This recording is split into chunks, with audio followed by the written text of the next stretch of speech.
বাংলাদেশের বিরুদ্ধে অবস্থান নিয়েছিল, যারা গণহত্যায় জড়িত, তাদেরকেও বাংলাদেশের রাজনীতিতে আমাদের ছাত্র জনতা ফ্যাসিস্ট হাসিনাকে বাংলাদেশ থেকে তাড়িয়ে বাধ্য করে। গুরুত্ব সহকারে এদেশের স্বাস্থ্য সেবায় আবার ফার্মেসি কাউন্সিলে এই ফার্মেসি অ্যাসোসিয়েশন যারা রয়েছে নিয়োজিত, তাদেরকে গুরুত্ব দিয়ে আবার প্রশিক্ষণের ব্যবস্থা করা হবে।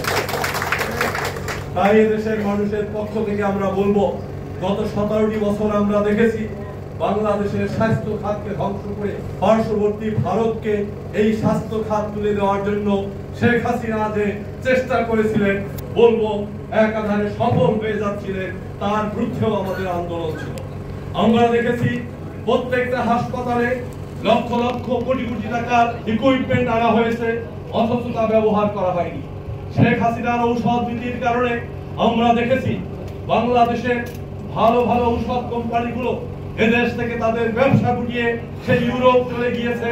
নোভার্টিসের মতো কোম্পানি আজকে টিকতে পারতেছে না, অথচ বাংলাদেশে অখ্যাত কিছু ঔষধ কোম্পানি ব্যবসা করে যাচ্ছে ইন্ডিয়ার ছত্রছায়ায়। আমাদের আজকে সময় এসেছে এদেশে বসে এদেশের মানুষের কথা যেভাবে শহীদ রাষ্ট্রপতি জিয়াউর রহমান বাংলাদেশের পররাষ্ট্রনীতিতে মাথা উঁচু করে দাঁড়িয়েছিলেন, গত 17 বছর আমরা দেখেছি আমাদের পররাষ্ট্রনীতি কিভাবে ভারতের হাতে তুলে দেওয়া হয়েছে। তাই বলবো, আজকে যে আলোচনায় আপনারা এসেছেন, সেই আলোচনার বিষয়ে কথা বলতে হলে আমরা বলতে চাই, বাংলাদেশের মানুষ যা চেয়েছে তা অর্জন করেছে। আমরা এই দেশ থেকে ব্রিটিশদের দূর করে দিয়েছি, পরাজিত করেছি। আমরা 1952 সালে ভাষা আন্দোলনের জন্য রক্ত দিয়ে ভাষা প্রতিষ্ঠিত করেছি। 1971 সালে এই আমাদের আজকের প্রধান অতিথির মতো বীর মুক্তিযোদ্ধারা ছিল বলেই বাংলাদেশ স্বাধীন হয়েছে। 1990 সালে আমরা স্বৈরাচারের পতন ঘটেছি। 2024 সালেও আমাদের ছাত্র জনতা ফ্যাসিস্ট হাসিনাকে বাংলাদেশ থেকে তাড়িয়ে বাধ্য করেছে। বর্তমান অন্তর্বর্তীকালীন সরকারকে এদেশের মানুষ আন্দোলন করেছে গণতন্ত্র প্রতিষ্ঠার জন্য, এদেশের মানুষ আন্দোলন করেছে তাদের মৌলিক অধিকারের জন্য, এদেশের মানুষ আন্দোলন করেছে তাদের ভোটের অধিকারের জন্য। আমরা সফলতার দ্বার প্রান্তে এসে পৌঁছেছি। আপনি সম্মানিত লোক, আমরা আপনাকে বলতে চাই, মানুষের পালস বুঝুন। এদেশের জনগণ যা চায় তাই প্রতিষ্ঠিত করে। এদেশের মানুষ তার ভোটের অধিকার চাচ্ছে। আমি নিশ্চিত এদেশের মানুষ ভোটের অধিকার প্রতিষ্ঠা করবে। তার জন্য আমরা চাই না গত তত্ত্বাবধায়ক সরকার যেভাবে সংস্কার শব্দটিকে গালিতে রূপান্তরিত করেছিল, আপনারাও তার পথ ধরে এদেশের মানুষের বিপক্ষে দাঁড়িয়ে এমন সময় যাতে না আসে আপনার মতো সম্মানিত লোক বাংলাদেশ থেকে পালাতে হয়।